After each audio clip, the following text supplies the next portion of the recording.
창세기 28장 10절에서 22절까지 말씀입니다. 야곱이 브엘세바에서 떠나 하란을 향해 가더니 그가 어떤 곳에 도달하여 해가 져서 그곳에서 밤을 보내려 하여 그곳에 돌들을 취하여 베개를 삼고 자려고 그곳에 누웠더라. 그가 꿈을 꾸었으니 보라, 사다리가 땅에 섰는데 그 꼭대기가 하늘에 닿았고 보라, 하나님의 천사들이 그 위에서 오르락 내리락 하며 보라, 주께서 그 위에 서서 말씀하시기를 나는 네 아비 아브라함의 주 하나님이요 이삭의 하나님이라. 네가 누운 땅을 내가 너와 네 씨에게 주리라. 내 씨는 땅의 티끌같이 될 것이며 너는 서쪽과 동쪽과 북쪽과 남쪽까지 멀리 퍼지리라. 땅의 모든 족속들이 너와 네 씨 안에서 복을 받으리라. 내가 너와 함께 있어 네가 어디로 가든지 모든 곳에서 너를 지키며 너를 다시 이 땅으로 데려오리니 내가 내게 말한 바를 이룰 때까지 내가 너를 떠나지 아니할 것이라 하시더라. 야곱이 잠에서 깨어 말하기를 진정으로 주께서 이곳에 계시는데 내가 알지 못하였도다 하며 그가 두려워하며 말하기를 이곳이 얼마나 무서운 곳인가. 이곳은 다름 아닌 바로 하나님의 전이니 이곳은 하늘의 문이라 하였더라. 야곱이 아침에 일찍 일어나서 자기가 베개로 삼았던 그 돌을 들어 기둥으로 세우고 그 위에다 기름을 붓고 그곳의 이름을 베델이라 불렀더니 그 성읍의 이름이 처음에는 루스라고 불렸더라. 야곱이 서원하여 말하기를 만일 하나님께서 나와 함께 계시며 내가 가는 이 길에서 나를 지켜주시고 먹을 양식과 입을 옷을 주시어서 나로 평안히 내 아버지 집에 다시 오게 하신다면 그때에는 주께서 나의 하나님이 되실 것이요 내가 기둥으로 세운 이 돌이 하나님의 전이 될 것이며 주께서 내게 주실 모든 것에서 내가 반드시 10분의 1을 주께 드리겠나이다 하였더라. 잠시 말씀 위해서 기도하겠습니다. 하나님 아버지의 아름다운 예배 환경 조성시켜 주신 것을 진심으로 감사드립니다. 주님께서 마련해 주신 이 귀한 설교 시간에 주님께 오늘은 이 하나님의 은혜, 각자의 인생에 내려지는 하나님의 은혜가 어떤 것인지를 잘 살펴보고 하나님께 어떻게 우리가 그 다루심에 대해서 반응해야 할 것인지를 잘 교훈을 받으려고 합니다. 주님께서 말씀을 전하는 저에게 주님 영으로 충만해 주시고 이 모든 말씀들이 조리 있게 잘 전파되므로 성도들이 마음에 감동을 얻고 힘을 얻고 또 믿음 안에서 굳게 세워지는 귀한 시간이 될 수 있도록 하나님께서 역사해 주시기를 기도드립니다. 감사드립니다. 모든 것을 주님 손안에 의탁드립니다. 우리 주 예수 그리스도의 거룩하신 이름으로 기도드렸습니다. 아멘. 오늘 오전 설교의 제목은 도망자와 은혜의 추격자라는 제목으로 설교하겠습니다. 도망자와 은혜의 추격자입니다. 창세기 28장에서부터는요, 야곱이 이삭과 에서를 속였습니다. 그 다음에 이제 자기의 아내도 구해야 할 겸 또 야곱을 죽이려고 때를 살피는 형 에서의 화가 누그러지기를 기다릴 겸 야곱은 리브카 어머니인 리브카의 고향이자 외가 쪽 집안 사람들이 살고 있는 곳으로 피신을 가야 하는 상황이 되었습니다. 적어도 28장까지는요. 야곱에게 있어서 아브라함과 이삭으로부터 배웠던 하나님은 자신의 인생에서 개인적으로 교제하거나 그분과 동행하거나 한 적이 없었습니다. 야곱은. 하나님을 향한 순수한 믿음이라는 것은 분명히 아주 편리하게 전수되는 것이 아닌 것은 너무나도 분명합니다. 야곱이 하나님의 약속이라든지 하나님 그분 자신에 대한 어떤 지식은 아버지나 할아버지로부터 말로 전달들었던 것일 뿐이죠.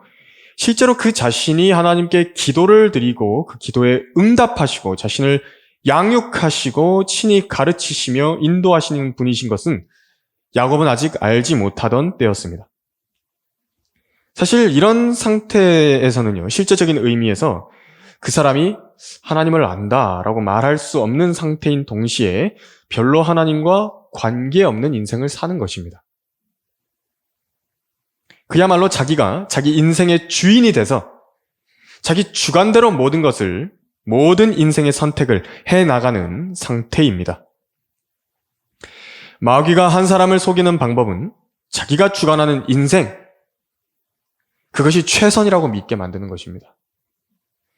이제까지 그렇게 살아왔는데 자기가 보기에는 별 문제 없는 인생이다. 이렇게 생각하고 즐길 만큼 나는 즐기고 있다. 이렇게 여기기 때문에 사람들은 자신들이 꽤나 괜찮은 생을 살고 있고 하나님은 거추장스러운 액세서리 정도에 불과하다라고 여기는 것입니다. 하나님이라는 존재는 극성인 일부 기독교라는 종교를 가진 사람들의 자기 만족을 위한 관념일 뿐이다. 그렇게 생각을 하고 사는 것이 세상 사람들입니다. 하나님께서는 그런 사람들의 눈을 여셔서요. 자신이 얼마나 비참하고 모순에 가득 차 있고 하나님의 도우심이 없이는 살 수 없는 사람인 것을 알려주시는 때가 있습니다. 각 사람의 인생에 있습니다. 오늘 본문에 나오는 야곱, 도저히 자기 힘으로는 어떻게 해볼 수 없는 생명의 위협과 살의 위협, 또 인생의 적막한 어두움과 절망 속에서 이 전능하신 하나님을 의식할 수 있도록 해주시는 것입니다. 그 밤이 오기 전에 하나님을 찾는다라고 한다면 모든 것이 좋으련만 그런 사람은 이 세상에서 몇 명 되지 않습니다. 그런 사람들조차도요, 하나님께 나아왔지만 여전히 온전치 못한 부분들이 많기 때문에 그분 자신의 방법을 통해서 사람들을 다루시고 자기 인생을 되돌아보면 얼마나 멍청한 짓을 하고 죄를 짓고 살았는지도 그 자신이 깨닫도록 하시는 것입니다. 그런데 그 모습이 진실입니다. 하나님께서 알게 하시는 그 모습이 진실인 것입니다. 자기의 실체이고요. 하나님 앞에 나약한 한 인간이라는 것을 깨닫는 것입니다. 사람은 하나님으로부터 도망을 갑니다. 도망자들입니다. 그러나 은혜로우신 하나님께서는 그 사람을 쫓아가셔서 인생의 여러 골짜기들과 언덕들에서 계속 자신을 계시하시고 반대로 그 사람의 실제 모습을 하나님과 대비해서 보여주시면서 사람이 거짓말쟁이라는 것을 알려주시는 것입니다. 이 본문은 야곱에 대해서 말씀하고 있는데 야곱은 에서로부터 도망하고 있습니다. 그러나 그 배후에서 이 야곱의 주 하나님께서 함께 따라가고 계신 것입니다. 야곱은 잘 모릅니다. 야곱은 잘 모릅니다.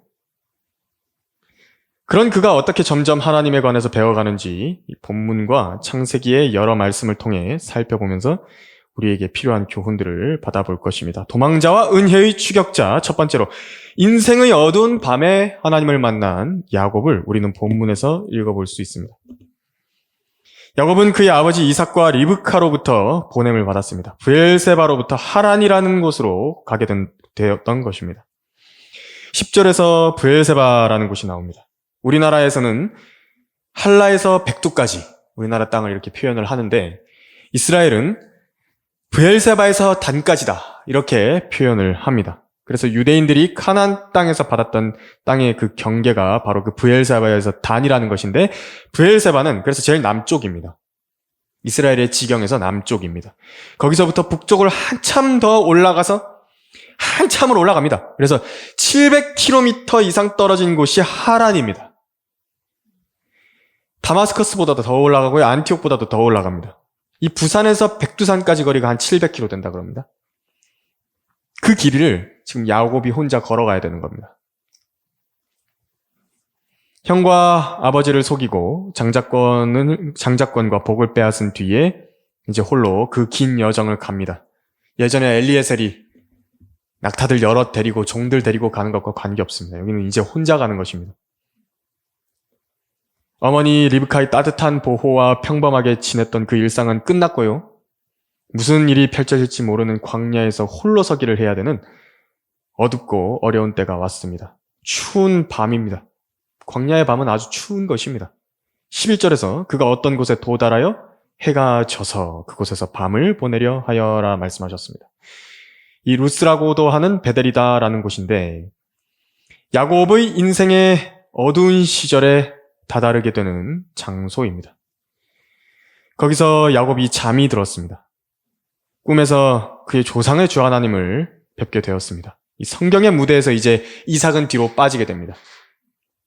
그리고 이제 야곱이 그 하이라이트를 받게 되는데 여기서 우리가 알 수 있는 점은 모든 사람들이 바로 자기의 그런 춥고 어두운 때에 하나님을 찾게 된다는 것입니다. 등이 따뜻하고 배가 부른 사람은 하나님을 찾지 않습니다. 광야는 얼마나 어둡고 춥습니까? 자기가 홀로 가야 하는 700km의 여정은 얼마나 험난한 길입니까? 오늘날에도 밤에 그 시골길 간다 그런다면요, 그 길이 얼마나 두렵습니까? 불 꺼져 있는 계단만 오르내리는 것도 무서운 것입니다. 이 지하실에 혼자 손전등 들고 들어가도요, 무서운 것입니다. 밤에 그 KTX를 타고요, 창밖을 이렇게 보면 그 이제 시골 논길 그리고 논 작은 산들로 둘러싸인 그런 장소들을 이렇게 싹 스쳐서 지나가는데, 이제 거기에는 불빛이 거의 없고 덜렁 가로등만이 거의 그 100m, 200m 정도서 떨어져가지고 하나씩 서 있는 것을 보면서 지나갑니다. 그리고 분위기가 아주 스산합니다. 다니는 사람은 아무도 없습니다. 이전 고대 시대에는 더 했습니다. 광야길을 통과할 때 보호해주는 국가, 행정기관 그런 거 없습니다.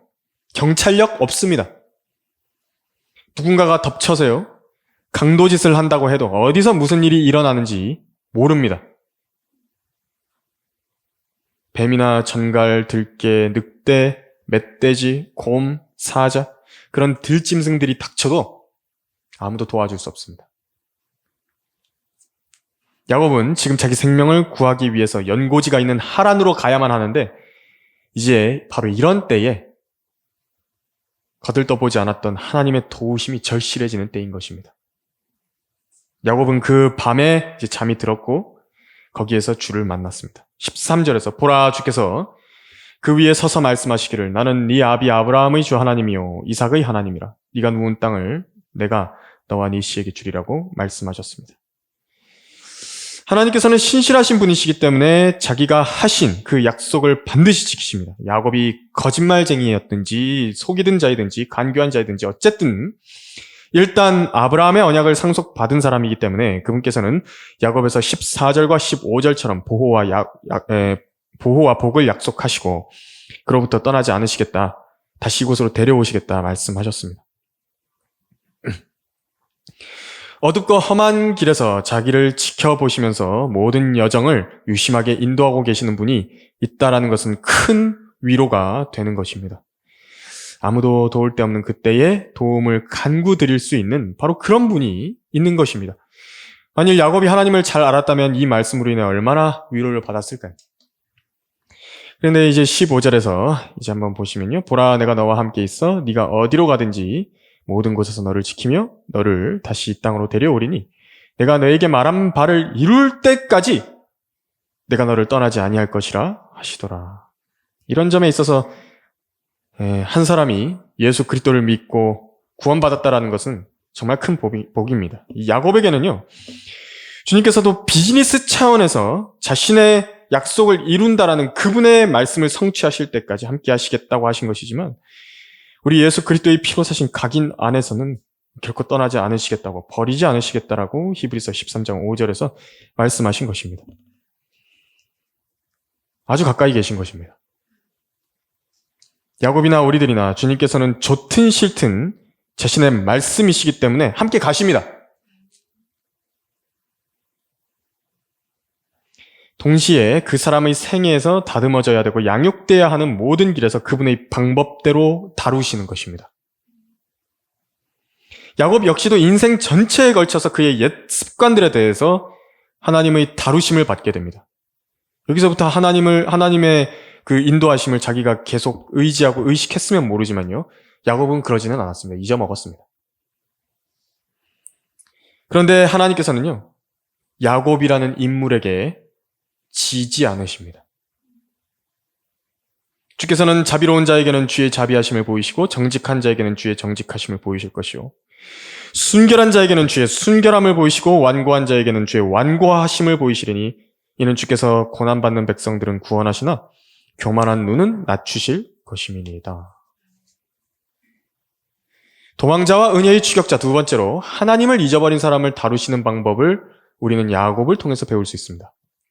야곱은 이제 잠에서 깨었습니다. 그 꿈을 꾸고 깨었는데 그런데 야곱은 아직도요, 자기가 개인적으로 하나님을 알았던 사람은 아니기 때문에 그냥 자기 아버지와 할아버지의 하나님이 그 주이셨기 때문에 지금 잘 모릅니다. 그래서 야곱은 자기 위치가 갑인지 을인지 모릅니다, 지금.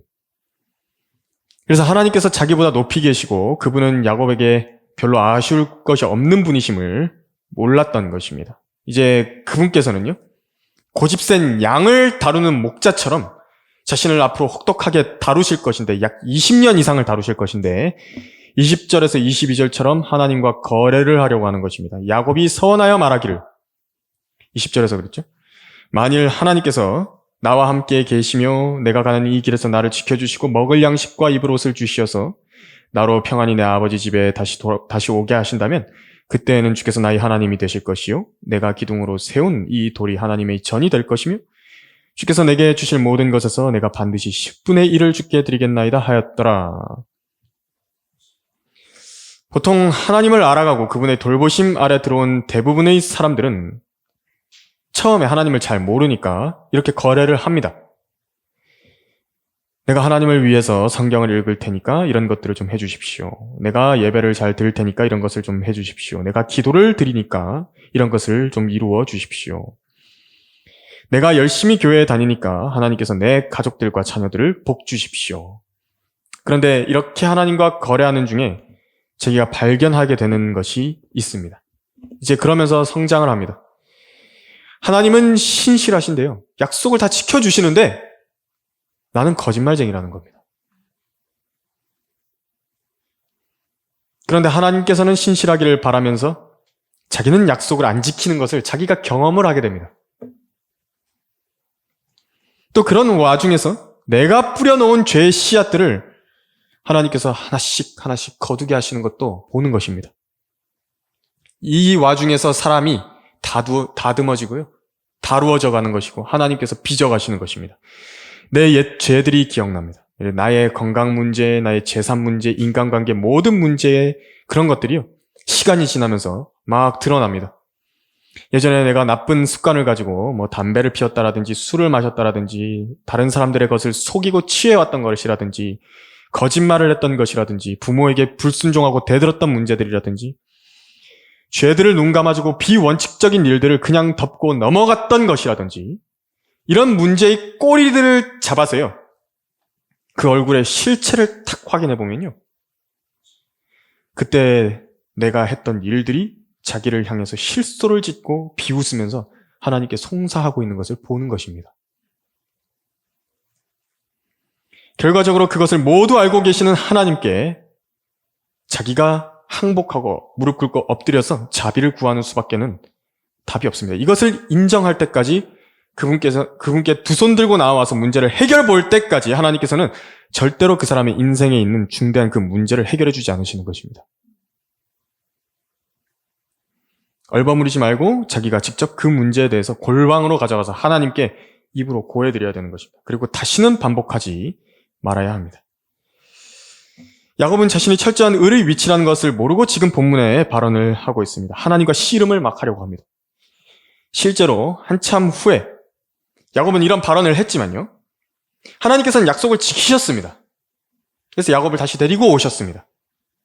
근데 성경 어디를 뒤져봐도요, 22절에 서원한 대로 야곱이 10분의 1을 드렸다, 그런 말을 한 적은 없습니다. 그런데 놀라운 건 무엇인지 아십니까? 러크만 목사님은 이 구절을 보고 야곱이 11조 하지 않을 것을 아시고 하나님께서 미리 취해 가셨다, 이렇게까지 말씀을 하셨습니다. 창세기 31장 41절에서 이같이 내가 외삼촌의 집에서 20년을 지냈으니 외삼촌의 두 딸을 위하여는 14년을, 외삼촌의 양떼를 위하여는 6년을 봉사하였으나 외삼촌은 내 품삯을 10번이나 변경하셨나이다. 그러니까 하나님께서 그런 외삼촌 라반의 집에서 10번이나 그런 품삯이 변경되게 하면서 속임을 당하게 하신 것은 하나님께서 야곱이 자기 입으로 서원했던 일들을 하지 않을 것이라는 점을 알고 계셨다라는 것밖에는 말할 것이 없습니다. 이뿐만 아닙니다. 리브카이 자기 어머니 리브카의 오라비죠, 삼촌이죠, 라반의 집에서 얻게 되는 그의 두 딸 레아와 라헬의 경우도 자신이 속임을 당해서 얻은 것은 마찬가지였습니다. 라헬과 결혼하고 싶었는데 그 한 사람의 젊은 날의 그 첫사랑, 얼마나 가슴 설레고 잊지 못할 추억입니까? 야곱에게 있어서 라반의 작은 딸 라헬은 그런 사람이었습니다. 첫눈에 반한 라헬, 얼마나 사랑했던지 라반에게 7년간 봉사해 주는 것도 며칠 되지 않는 것처럼 그는 그 혼인의 날을 바라보고 라반의 양떼를 돌봐준 것입니다. 하나님은 그 뜨거운 햇빛 가운데서, 그 어려운 목양하는 그 일 가운데서 잊어버렸습니다. 자기 눈엔 사랑만이 보입니다. 적응된 타지 생활에서요, 매일 밤 아마 라헬의 장막 바깥에서 혼자 세레나데를 불러주고 사랑으로 가득 찬 장밋빛 꿈을 꾸었을 것입니다. 그 약속한 기한 7년이 다 찼습니다. 혼인 잔칫날이 되었고 자기가 원해온 짝과 드디어 첫날 밤을 지냈습니다. 아침에 일어났더니 보라 레아더라. 창세기 29장 25절에서 아마 성경 전체에서 당한 속임수 중에서 당사자의 뒷골을 잡게 만드는 치명적인 속임수들 중에 손에 꼽는 속임수였을 것입니다. 라반은 아침에 일어나세요.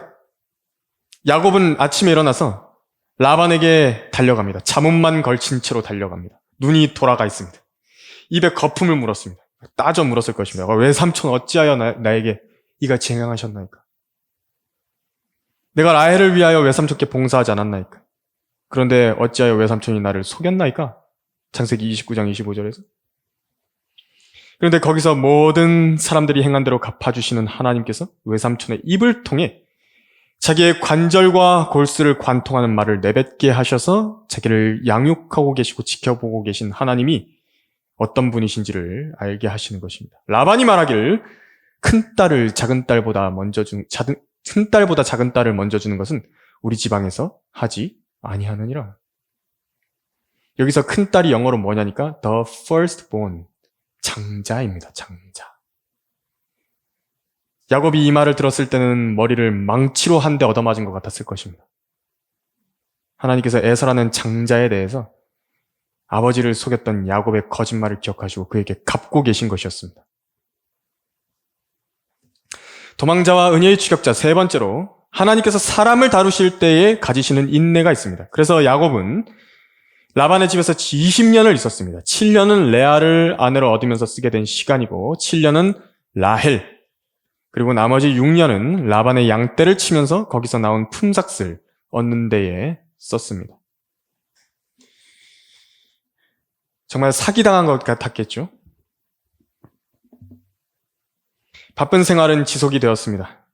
그런 불만 가운데서, 불만이 가득 차는 생활 가운데서 그렇게 하루하루 이를 악물고 살았을 것입니다. 아이들은 태어났고 자기가 얻은 두 아내는 몸종들도 이제 데리고 왔고요. 그들이요, 집안에서 전쟁을 합니다. 야곱의 아내는 두 아내의 몸종까지 포함해서 넷이고요. 거기서 자식들이 나왔는데 바로 이 야곱의 12 아들들, 바로 이스라엘의 12지파의 족장이 됩니다. 그들이 이제 있는데 바람잘 날이 없었을 것입니다. 집안에. 언니 레아와 동생 라헬은 그 남편을 놓고 쟁탈전을 벌이죠. 화목하게 앉아서 모든 가족들이 오붓하게 식사 한번 하기 어려운 때를 지나야 했을 것입니다. 야곱이 집에 들어가면요, 바가지 긁는 소리가 납니다. 아내들끼리 싸우는 눈치가 있습니다. 낮에는 양떼의 초장 가운데서 내리쬐는 뜨거운 햇볕 아래서 갈증으로 시달리고요. 밤에는 추위 가운데서 양떼를 돌보면서 유숙을 해야 됩니다. 그러면서 자기를 속이는 외삼촌의 사업을 잘 이끌어줘야 됩니다. 야곱은 거기에서 이제 숙련된 양치기가 되어가는데 이삭과 리브카의 보호 아래서 평범한 생활을 하고 또 많은 종들을 거느리던 생활이 아니라 이제 그 손에는요, 어느새 잔뼈가 굵어 있고요, 굳은 살이 손에 박혀 있고 얼굴은 새카맣게 타버린 아주 단단한 목자가 돼가고 있었던 것입니다. 이 숙련된 사람은 간교함까지 더해갑니다. 그래서 양떼를 치다가 기술적으로 매우 교묘하게 라반의 양떼에서 합법적으로 자기 품삯을 취해갈 수 있는 방법을 찾았습니다. 그러다 보니까 야곱의 재산이 점점 불어납니다. 라반과 라반의 아들들의 것은 점점 작아져 갑니다. 예나 지금이나 돈 문제는요, 형제지간이나 친척관계 여지없습니다. 다 무너뜨리는 문제입니다. 결국 야곱이 라반의 안색을 봤더니 심상치가 않아서 이제 야반도주를 계획을 합니다. 아버지 이삭의 집으로 돌아가기로 결정을 합니다. 이제 또다시 모험을 해야 하는 인생의 어두운 밤이 찾아왔습니다. 바쁠 때는 회피하고 있던 바로 그 하나님이 다시 그 어려운 때에 나타나십니다. 창세기 31장으로 가보시겠습니다. 창세기 31장 11절에서 13절을 한번 보시면요. 하나님의 천사가 꿈에 내게 말씀하시기를 야곱아 하시기에 내가 말하기를 내가 여기 있나이다 했더니 그가 말씀하시기를 이제 눈을 들어보라. 가축 위에 올라탄 모든 수량은 아롱아롱한 것과 얼룩얼룩한 것과 회색문이 있는 것이니라. 이는 내가 라반이 내게 행한 모든 것을 보았음이니라. 나는 베델의 하나님이라. 네가 거기에서 기둥에 기름을 붓고 네가 거기서 나에게 서원하였으니 지금 일어나 이 땅을 떠나서 내 친족의 땅으로 돌아가라 하셨느니라 하니. 하나님은 야곱이 얼굴도 기억나지 않아 할까봐 말씀하십니다. 나는 베델의 하나님이라. 서원했던 거 기억하냐고. 지금 그 말씀하시는 것입니다. 여러분들께서는 20년 전 일들 기억하실 수 있으십니까? 하나님께 드렸던 기도들, 응답받은 모든 간증들 기억하십니까? 사람들은 다 잊어도 하나님은 잊지 않고 계십니다. 우리가 입으로 얼마나 많은 실언을 하고 사는 것입니까? 그런데도 하나님께서 그것을 우리 손에서 찾으실 때에 도대체 어떤 변명을 할 수가 있겠습니까? 야곱은 바쁜 일상 중에서 하나님을 기억하지 않았을지 모르지만 그분은 계속해서 야곱을 주시하시면서 추격하고 계셨던 것입니다. 그분께서 한번 자신의 언약을 가지고서 그 안으로 끌고 들어와서 사람을 빚어내실 때는 사람의 인내와는 비교할 수도 없는 인내로 연단하시고 다루신다라는 것을 우리는 알 수 있습니다. 야곱은 이렇게 야반도주하는 동안에도 외삼촌 라반에게 생명의 위협을 이제 받게 됩니다. 몰래 떠나갔죠. 라반은 야곱이 그렇게 모든 자식들과 가축을 데리고 떠난 지 3일이 돼서야 그가 도망갔다는 사실을 알았습니다. 라반이 이들을 무력으로 다시 데려와서 딸들과 재산을 빼앗을 심산으로 모아서 추격에 들어갑니다. 창세기 31장 23절에서 길르앗에서 거의 따라잡았다. 라반이 이제 쫓아가서 따라잡았다 이렇게 말씀하셨는데 길르앗 산은 어디냐니까 거의 요단강 근처입니다. 그러니까 약 얼마를 추격해서 왔냐니까 아까 브엘세바에서 하란까지 700km라 그랬는데 하란에서 다시 길르앗까지 온다 그러면 600km 정도 되는 것입니다. 그 추격해가지고 카나안 땅 지경에 왔습니다. 그럼 야곱은요 거의 한 10일이 걸려가지고 600km를 온 것인데 그 큰 무리를 데리고 도보로 거의 60km씩 이동한 것입니다. 하루에. 강행군입니다. 하루에 60km 걸어보셨습니까? 얼마나 두려웠겠습니까? 뒤에는 쫓아오고요. 광야에 위험이 있고요. 야곱은 지체할 수 없었습니다. 그러나 이 가운데서도 역시 하나님께서는 자신의 약속, 곧 야곱과 함께 하시겠다는 약속을 그분은 저버리지 않으셨습니다. 신실하신 하나님이십니다. 누가 하나님의 신실하심을 무효화하겠습니까? 거짓말쟁이들이 그렇게 할 수 있겠습니까? 야곱의 뒤에서 이 하나님께서는 라반을 막아서셨습니다. 라반은 꿈에 하나님의 경고를 받게 됩니다. 야곱을 그래서 해치지 못했다라는 것을 31장 29절에서 말하는데요. 너희를 해칠 수 있는 능력이 내 손에 있으나 너희 아버지 하나님께서 어젯밤 내게 일러 말씀하시기를 너는 선이든 악이든 간에 야곱에게 말하지 않도록 조심하라고 하셨느니라. 야곱은 점점 자신의 생애에 아주 강한 손이 함께하고 있다는 것을 알아가고 있었습니다. 자신을 가르치시고 훈계하시며 오래 참으시고 아브라함과 이삭으로부터 내려온 언약을 이어가는 사람으로서 올바르게 하나님을 섬기고 섬기도록 바로잡고 계신 분의 손길이 무엇인지를 알아가고 있었습니다. 하지만 야곱이 그에 합당한 감사를 드린 적이 있는가? 그런 적 없습니다. 사람이라는 것이 이렇습니다. 이렇게나 이기적이고요. 받을 것은 다 받아먹고 유익 얻을 수 있는 것은 다 얻은 다음에라도 입을 싹 닫고 조금 생활이 편해지고 안이해지면 언제 그랬냐는 듯이 하나님의 베푸신 은혜를 잊어버리는 것입니다. 하나님의 자녀들은 절대 이렇게 해서는 안 됩니다. 결론적으로 야곱이 말합니다. 그들에게 말하기를, 그러니까 야곱이 아내들에게 말하기를, 내가 그대들의 아버지의 안색을 보니 나를 대함이 전과 같지 아니하도다. 그러나 내 아버지 하나님께서는 나와 함께 계셨도다. 야곱이 라반에게 의해 착취당하는 오랜 기간 동안에 함께 계셨던 분이 누구신지 조금씩 감을 잡습니다. 사람들의 가장 큰 착각은 사람이 대단한 존재라 여기는 것입니다. 하나님께서 자신의 인생에 개입하지 않으셔도 자기 힘으로 잘 보호받고 잘 살아갈 수 있다라고 생각합니다. 오히려 하나님이 존재하셔서 자기 인생의 한 부분에라도 들어오시게 된다라고 한다면 자기 마음대로 하던 일들이 자기 주관과 뜻대로 이루어지지 않을 것임을 본능적으로 알기 때문에 그분으로부터 멀리 멀리 도망가려고 하는 것입니다. 지금 얼마나 또 자존심은 센지 인생의 어두운 때를 지나가게 될 때에 그때라도 하나님께 나와서 엎드리고 그분과 밀착하면 될 것인데 그러지 않고 끝까지 자기 길을 가려고 하는 것입니다. 근데 이제 급하니까요. 하나님께 도움을 구하게 되고 실제로 도와주신 하나님께 잠시 감사드렸다 하더라도 금방 잊어버리고 또 자기의 평온한 인생으로부터 하나님이 멀리 떨어져 계셨으면 좋겠다고 여기는 것이 바로 사람의 본성입니다. 사람이 하나님이 아닌 자기 생의 주인이 됐을 때, 자기 자신이 자기 생의 주인이 됐을 때, 자기가 저질러 놓은 여러 가지 문제로 복잡하게 됩니다. 근데 이 질서를 바로잡아야 됩니다.